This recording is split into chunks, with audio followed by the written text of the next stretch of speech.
Hi, welcome to Around The Phonics video number 2. And in this video you're going to learn two things. One is the magic of this little black chip. It unlocks the fun for the game no matter what you're teaching. So that's really important to learn that one. We'll discuss that.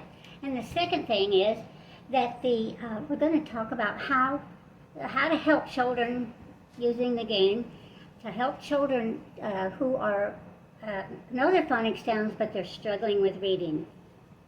The game box comes with instructions about how to teach beginning readers. But guess what? This is an amazing tool. It teaches so much more than that. And we're going to go over one way that it teaches today. I'm going to check my notes here. I will be making a bunch of videos that shows the awesome stuff you can do with this game. Even teaching other more than one subject at one time, and several children. Up to 8 is kind of tough, but I'll explain that in a minute. So be sure and subscribe, because you don't want to miss out on future videos. So what's the big deal with this little black chip? Again, it's the secret key to the fun. So let's get started now. When you see the board, and obviously it's not for beginning readers. Again, it's for children who are know their funny sounds, but they're struggling with their ability to read. So let's get, I find that, not with all children, but quite a few, there's 10 letters that are typically mispronounced. And for some children, if they mispronounce these letters, they struggle reading. Some children are mispronouncing them, but they're reading fine. So if they're reading fine, even if they're mispronounced, don't fix what's not broken. Just help the children that are struggling with their reading. That's fine. Okay, so those letters are B, C, D, G, H, J, K, P, T, and W. No need to remember them at this time, because there's a video out about that, and it's on my webpage, so you can listen to it for free. I will put a link to that video in the descriptions under this video, so you can learn more about that. Now note that it comes with 4 characters, but I have taught as many as 8 children, even on different subjects. But more about that in future videos. For this example, we're just going to say to one child and myself. No, if I'm only playing with one child, I always play and I go first. Now there is an important reason for that. As I move across the board, the child is listening to me. And if you look at their little faces, they're often mouthing out what I'm saying, or there's sometimes they'll even softly say it. They're listening so intently, and you don't get that intensity with boring lectures and flashcards. But that's what makes the game. And you know why they want to do that? They want to win. So let me get started here. Now here's where the little black chip comes in. I'm first, so I throw the dice, and let's say I got I got 6. So I go 1, 2, 3, 4, 5, 6. Notice, I did not move my character, I moved the little black chip. Now that I'm going to try to make my way to that chip.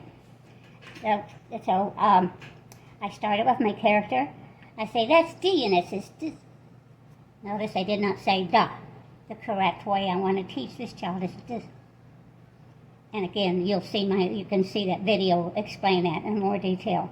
It'll be in the descriptions below. So I move on. I see it there, I say da. I did not say da, I said da. And I'll explain these other squares in a future video. But now I make it there, and I say dad. Okay, I got it correct. I've made it to the black chip. I get to stay there. And now becomes the child's turn. Say he also rolled a 6. He moves the little black chip, and he lands on the same space. So he gets here and he says, D. Great, you got it right. He said it's D, and it's pronounced D. He gets here, say he misses it, he can't sound it out, he can't blend it. And I let him know that's okay. You'll you'll be able to get it on your next turn. And I don't let him move on to the little black chip because he missed it. Now, for most kids, that's really important because we learn from our mistakes. With some children, like children with autism, that may not be such a good idea because the little black chip is telling him to go on and you're telling him to stop. So that's the beauty of this game. It is flexible. And let me check my notes again. Now I have, so you notice that we've got Dad, Daddy, and different letters on the board to help them learn. I don't like to put everything real hard for them because I like to get some easy stuff and some things they need to learn. So there's a mixture. Now, I've had home educators tell me that even after their children become excellent readers, they'll put this game up in like an easy place to get to, like the top of their closet. And while they're teaching other subjects, they sometimes run into a roadblock. They get stuck and the children just aren't getting it.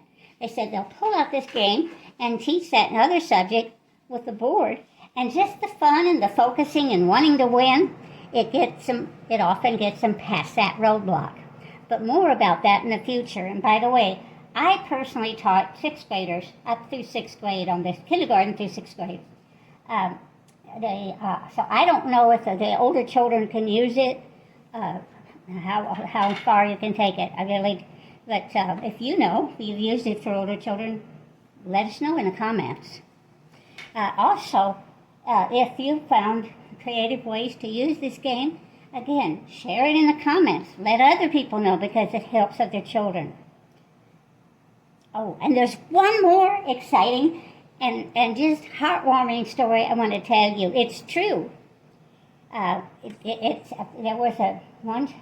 given a child. I'm usually given 8 children at one time, and the first thing I do is sit them down and find out which letters, if they're mispronouncing any of those 10 letters. And I use the game to help them learn it the right way.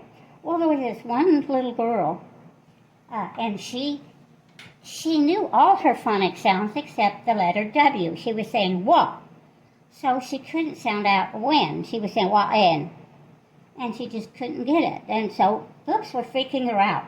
She was going to fail. And every time the teacher showed her a book, she said, I can't read. And so I knew that all she had to do was learn how to use the W. So I put the W's on the board and the blends, and I played the game with her and her and the other children, and she was getting it. She got it on the board because she was playing and she wanted to win, and she knew she could get it on the board. But every time I showed her a book with a word in it, I can't get that one. And so I thought about it. I knew if she was doing it on the board, she could do it in the book, but she didn't know it. So I thought, okay, well, I put the letter, the win on the board like this. And I would point to that, and I said, what's that word in the book? I don't know. Say, what's that word? She'd say, win. For some reason, she was confident that she could read on the board, but not the book. So I just kept say, what's that word? Win. And we did it all in one session, but I don't know, it seemed like several times I just kept going back and forth. What's that word? What's that word? Finally, I pointed the book and she said, win. I said, awesome, you can read. And so, and it was so exciting. She went from failing to making straight A's, and the teacher said it even improved her spelling. There's an actual letter from that teacher about what it did for her class. And it's on my homepage. There'll be a link for that too in the descriptions. But you can go in and scroll down and you can see an actual picture of the letter that teacher wrote, commenting how successful this game was in her class. So just remember, no matter what subject you're teaching, it's a super flexible game as long as you know how to use this little black chip. And I want to thank you for tuning in, and be sure to press like and subscribe. It helps other children and to learn about this amazing game. It changes lives, it really does. And so, bye for now.